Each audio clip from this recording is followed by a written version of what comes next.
Welcome to the Real Estate Pros Show, where we interview real estate investing professionals from coast to coast, as well as the service providers that serve the real estate investing industry. Our goal is simple: share what's working now to help you improve and scale your business to the next level and meet the pros that can help you get there.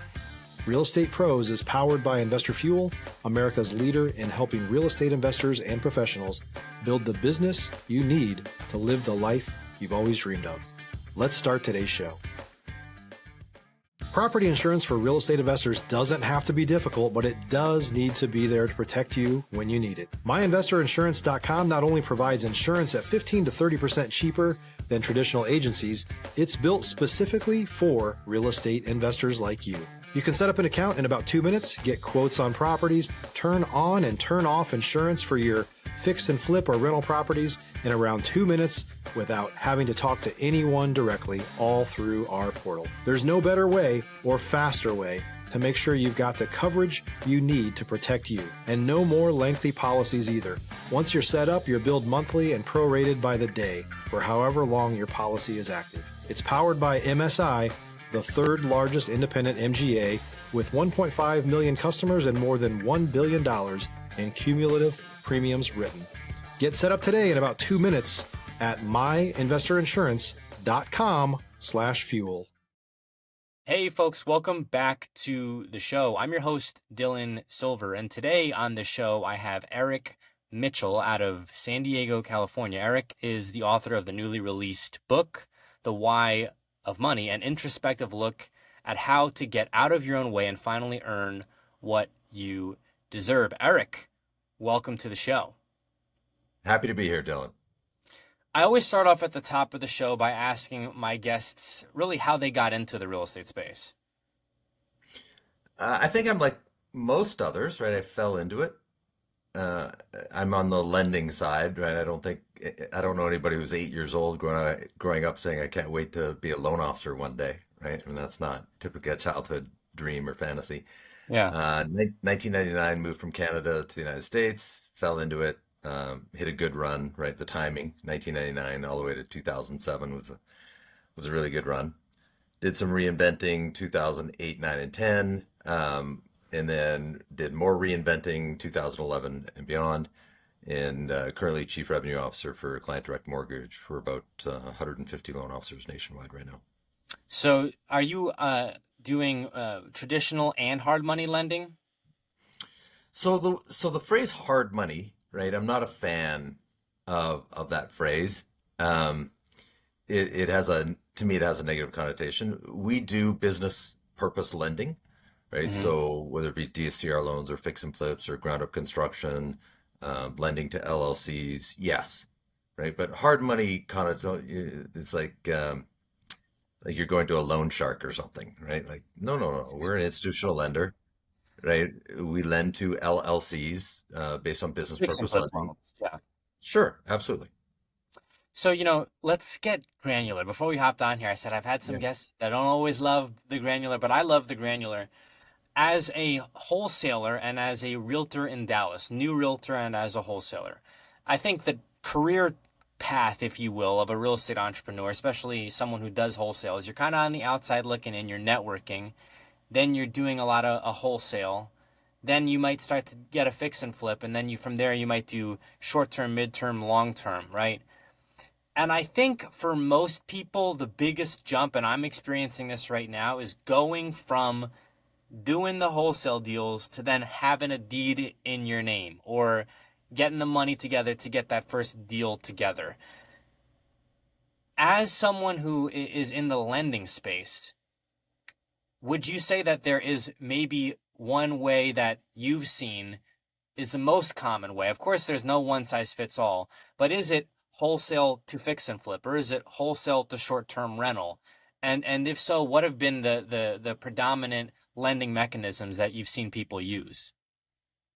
So let's first talk about wholesale, right? So you're talking about A to B, B to C, simultaneous close transactions. And so for those listeners, understanding the financial ins and outs of that is really important. Like having a lender that can handle and facilitate A to B, B to C, simultaneous closings, because most lenders can't, And Well, so there's a let's actually talk about that. So lending, I'm a wholesaler. I've never used a lender in my wholesale transactions. Where does lending come in? Are you talking about transactional funding? Stop living on an island and join the #1 mastermind in America for professional real estate investors. Investor Fuel is a community of hundreds of the nation's top investors working together to build stronger businesses and better lives. In addition to the amazing community of real estate investors acting as a board of advisors for one another, Investor Fuel members have access to 100% funding on purchase and repairs for our members only, a health insurance program, and benefits and discounts that more than pays for the membership of most of our members, meaning it's actually costing you money to not be a member of Investor Fuel. If you're looking to scale your business and build a business that allows you to live the life of your dreams, please visit investorfuel.com today and book a call with our team. So the person that is you're assigning your contract to, right? You're Yeah. getting a property under contract, right? So you are the buyer of the property, and then you're assigning that contract, right? So A to B, B to C, Right. right? And so most lenders, and maybe you've got a lender who you describe as hard money, right? Oh, they're a hard money lender, so they're fine with it. Well, yeah, but so I'm the end buyer, I'm the C buyer buying this contract to buy this property, and I have to go through a hard money lender, and they're charging me, 12% interest or whatever it is they're I got charging you. me, right? And so not having to pay, and so maybe that's the good clarity, right? Is why I'm not a fan of that, right? Like it's a loan shark, because there are institutional lending strategies where you can do A to B, B to C with institutional money, not hard money. And so it's far less expensive. Yeah. So as you get to know me, I'm very frugal, right? I'm always looking for, is there a less expensive way to do that? Because when you look at fix and flips, right, one of the biggest line items that they have is the debt cost, right? Yeah. Your Holding daily interest. costs. Yeah, like it's a big number for most Huge. investors, right? And so how do you structure that so that it's less? Like, can I get a line of credit where I can use it, pay it off, use it, pay it off, use it, pay it off, and I don't have to keep paying closing costs and all this other stuff, right? And so there's a lot of other strategies we try and help investors with. But so moving from wholesaling, right? Are you doing it and doing it well? And then you want to do your first deal. So typically, normally, you're looking about 10% into the deal, right? So our normal structures will give you 90% of acquisition and 100% of rehab. And so if you're buying a property for 200,000, that means you have to have $20,000 skin in the game, and we lend you the rest. That's our standard, pretty standard terms. Now, it depends on the property. It depends on your exit strategy. Is it a buy, fix, and sell? Is it a buy, fix, and hold? What's the market rent? Is it a long-term rental? Is it a short-term rental? Right? Like there's all these other factors that come into play. Sure. What I'm typically a fan of is get good at one thing.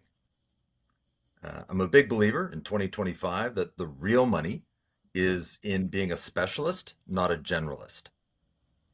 And so if you do one thing and you do it really well, and so you might say, well, I've got this modular builder who sells me modular homes for $200 a square foot. And so I know if I can sell homes in a market where I'm at $400 a square foot and I can buy the properties right, I can tear them down, rebuild with modular. And it's I buy infill 50 by 150 lots. And here's our set floor plan. And I just keep doing the same thing over and over, right? That's a specialist. You're doing lots of transactions, making lots of money, right? But if you're going after deals, one-offs, right? And you're trying to figure out one, well, then you're going to close one or two deals a year. That's okay. You can make good money at that, right? But you're capped because there's no system in play, Right. right? And so I'm a bigger fan of how do I put a system into this? How do I reduce my cost of money, right? What are the strategies that allow me to reduce my cost of holding properties, right? Because I'm just not a big fan of rushing construction, right? Like if you're a rush, stuff gets missed. Now you're opening yourself up to liability issues. Like it's not worth it. Like, a lot of times it's not worth it when I see the litigation that happens. You I'm end up with losing way more money than what the profit was. I was just talking about this. I have a business associate friend who I've done some deals with, and he's really a guy who's like, just go out and do it, just go do it, just go do it, just go do it, and that's been very successful for him. But I'm Yeah. very, very much a systems guy, and the reason Yeah. why I'm that way is because I'm hardwired that way. But also, I've experienced the burn of going out and just doing it and then losing money. And I'd rather, if I'm gonna lose money, I'd rather lose money and be able to track it versus lose money and be like, I just don't know what happened to it because I was just doing it. If you're looking for consistent, high-quality leads, look no further than Investor Machine. Investor Machine isn't just another agency, it's the most sophisticated, data-driven lead generation company on the planet for real estate investors, and serves the role of being not just a lead generator for your business, but a marketing partner that is helping you achieve your goals along the way. Go to investormachine.com to learn more and schedule a call with our team today.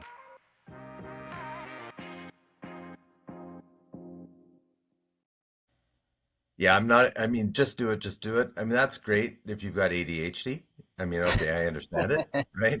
I understand it, right? Um, it's not my strategy, right? I don't like winging it, right? Like if you came to me and say, "Hey, Eric, we want to borrow money," right? And it was clear I was winging it, lending you money, right? How's that feel doing business with me? Probably doesn't feel very good. In the same way, if I'm a buyer of a property and I'm buying it from a rehabber who winged it, Yeah. okay, what's that inspection going to look like? Yeah, who knows? Yeah, and it just opens up liability. And in the United States, and I have a bit of a unique perspective. I was born and raised in Canada, moved to the United States in 1999, and I was 31 at the time. So that tells you my age. And yeah, the beard is pretty white. It's my first beard, by the way, but I didn't realize if I put on a few extra pounds, I could be a good Santa Claus. Um, and so in Canada, up until the age of 31, I was involved in zero lawsuits. Hmm. Zero. Never been sued, never had to sue anybody my Yeah. entire 31 years in Canada. In the United States, I'm well over 20.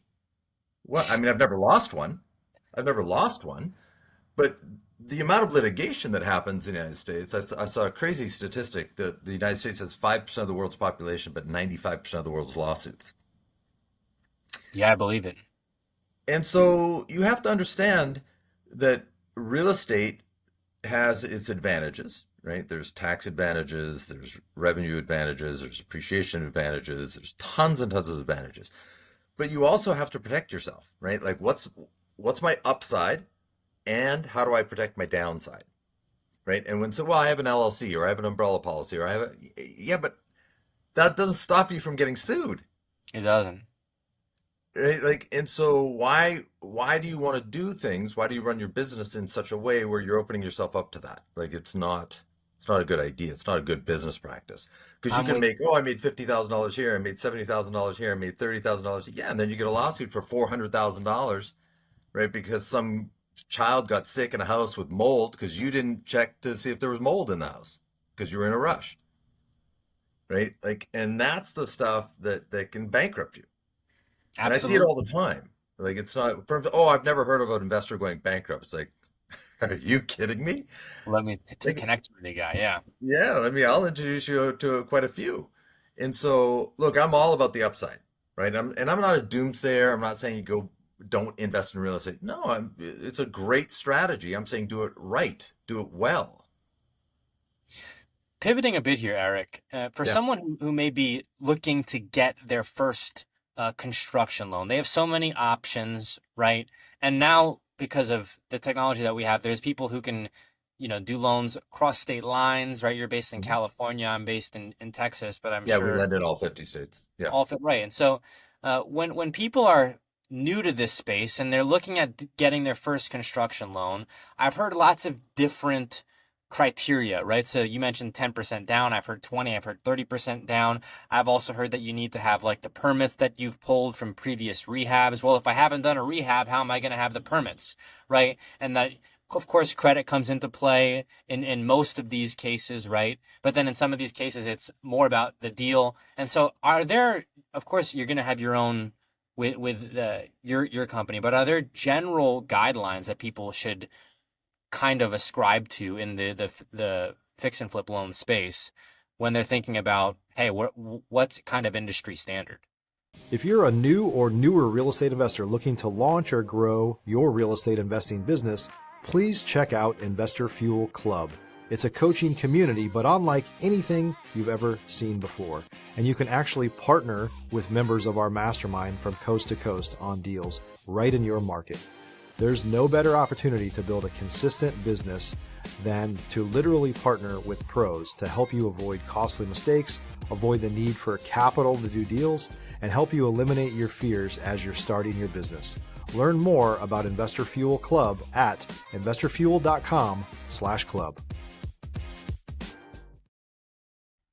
So industry standard is there is no standard. That's the industry standard, right? And so every investor has their guidelines, what they're comfortable with, based on their history.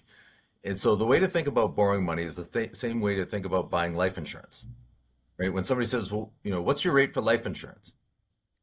I don't know. Do you smoke? Are you a police officer? Do you jump out of airplanes on the weekends as a hobby? Are you a mountain climber? Like, what do you mean? What's my cost for life insurance? That's not how this works. And so the same thing applies to borrowing money with real estate, right? Is this your first time rehabbing a property, right? Your third time in how many years? How much money did you make on the last 2 deals, right? What are those addresses? All of those things reduce risk, right? So you get better terms.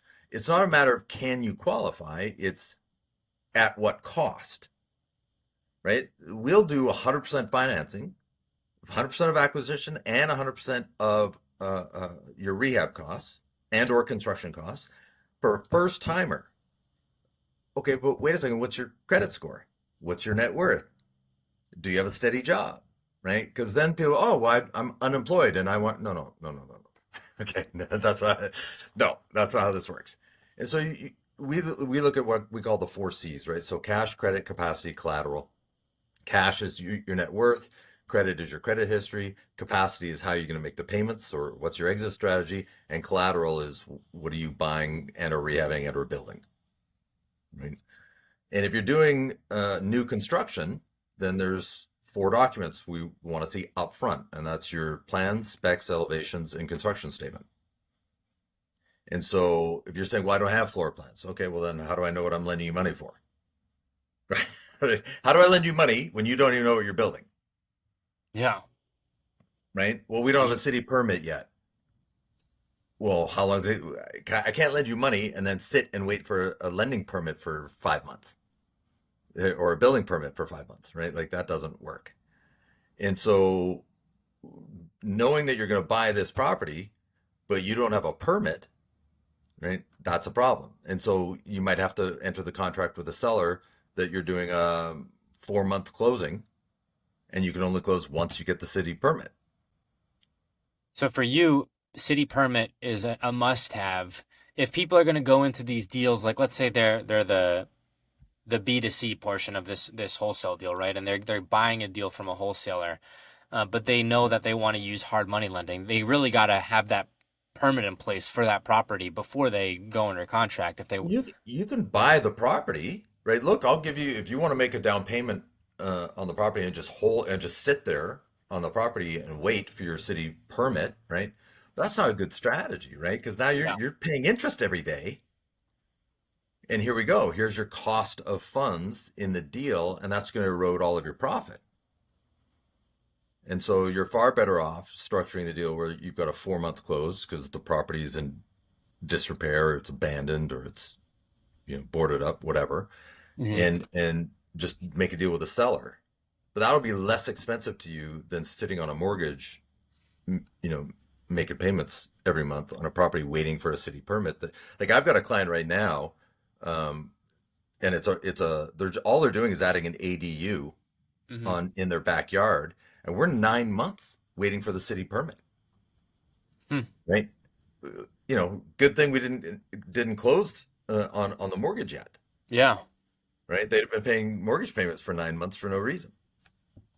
Now, when I think of the 4-month idea, right? Getting the permit, pushing out the close, as someone who's dealt with a lot of distressed sellers, financial, emotional, lots of issues, right?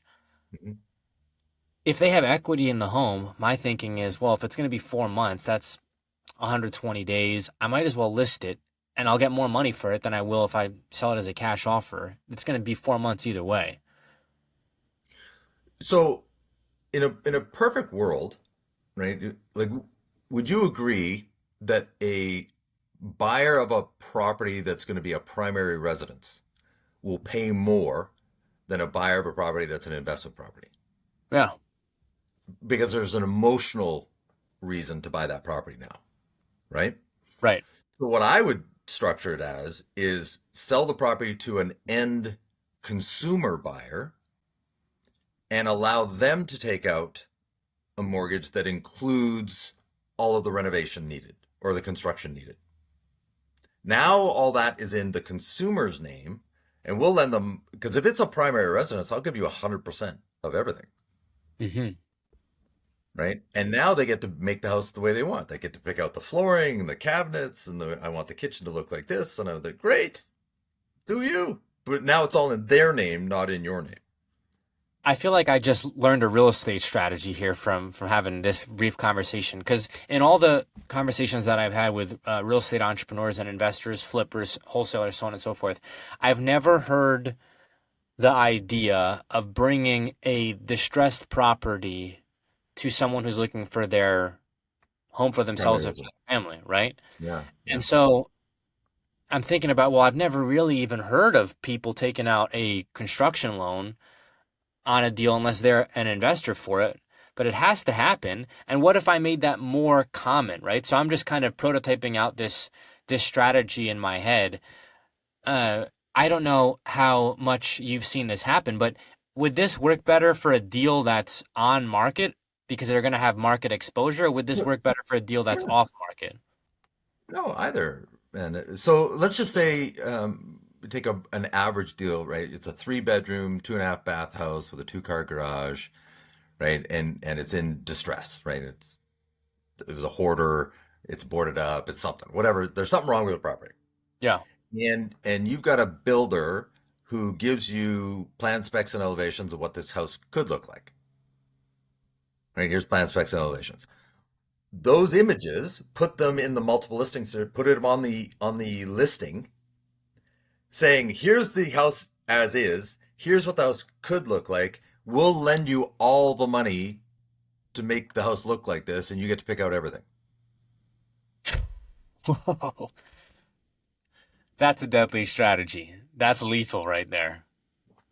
Now, if I'm a consumer and you're telling me I get to make this house look the way I want it to look, I get to pick out the flooring, get to pick out the kitchen cabinets, I get to pick out the appliances, I get to tell you how I want the bathrooms to look. Yes. And you're going to lend me all the money to do this. Yes. Why wouldn't I want that? Man, this is I gotta to do this in my own business. You just dropped a gold nugget on me.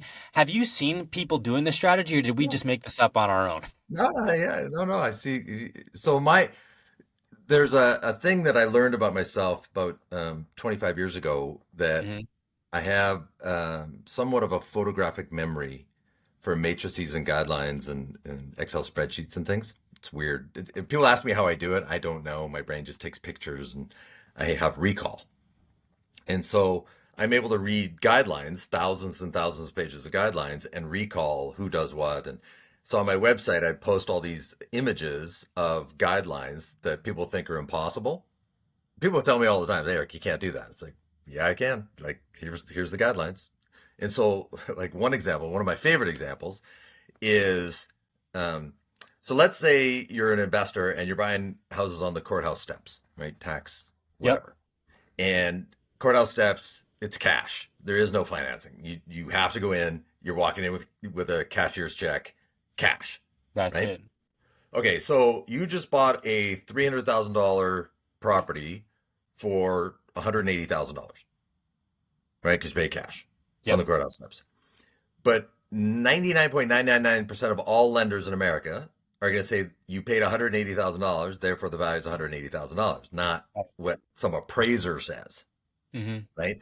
Until you've owned the property at least 12 months. Once you own the property 12 months and a day, then most investors, most lenders will say, now we'll use the appraised value. Okay. Well, I'll use the appraised value 1 day after ownership. Meaning, if that house is really worth $300,000 and an appraiser says it's worth $300,000, I'll give you the $180,000 cash as a cash out refinance mortgage. Here's your cash back. And you got a mortgage on the property. I'll take the appraised value the next day. And so, like, that's one example of 99% of courthouse buyers have no idea that that even exists. So they're just sitting there and they're stuck not buying the next property because they can't get their cash out for 12 months. So I want to break this down granular because I'm new to the idea of course, BRRRR, cash out refinance, I'm familiar with it. But as far as what people can do with the money, I've been under the impression that it's limited to kind of what their rate that they're paying on the money is, right? So if someone is getting a cash out refinance on a property that they're buying on the courthouse steps, what is the next steps that they could do? And do they have to, can they use that to go fund another property, or do they have to kind of do a higher return, like a fix and flip type deal with that money? So let's just say you bought the house and the house needs a little bit of repair, right? Mm-hmm. Usually there's some kind of repair, but the value, lenders are going to see the value as $180,000, your purchase price, plus whatever you put into the property. So let's say you put $20,000 in to make it pretty. Yep. Therefore, the value is $200,000. Therefore, you can do a cash out refi to $150,000, typically, right? But you're still out. But you spent $200. I can cash out $150, but I'm still $50,000 less cash in my bank account. Right. Well, I'm not in the hole because right? It's equity in real estate. It's just not cash in the bank.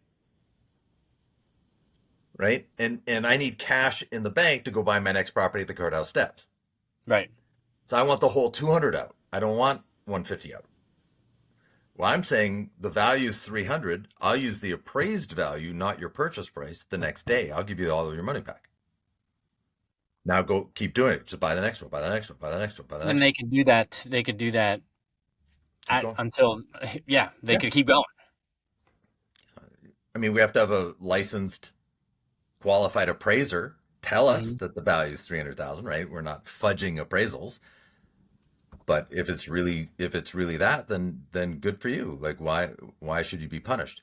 And that comes from me just being able to read the guidelines and recall, like, no, hold on.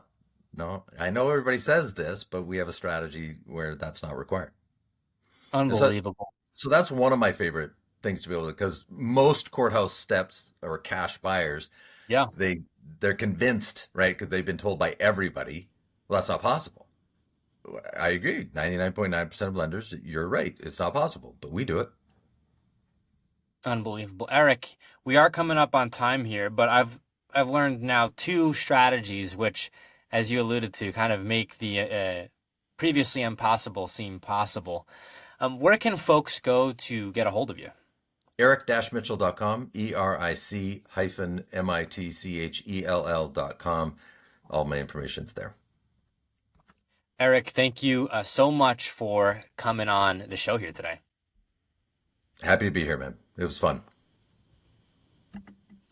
Thanks for joining us for today's Real Estate Pros Show.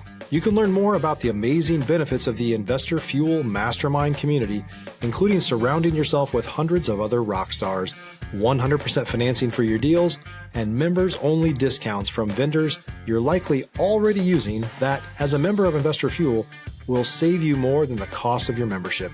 Visit investorfuel.com to learn more.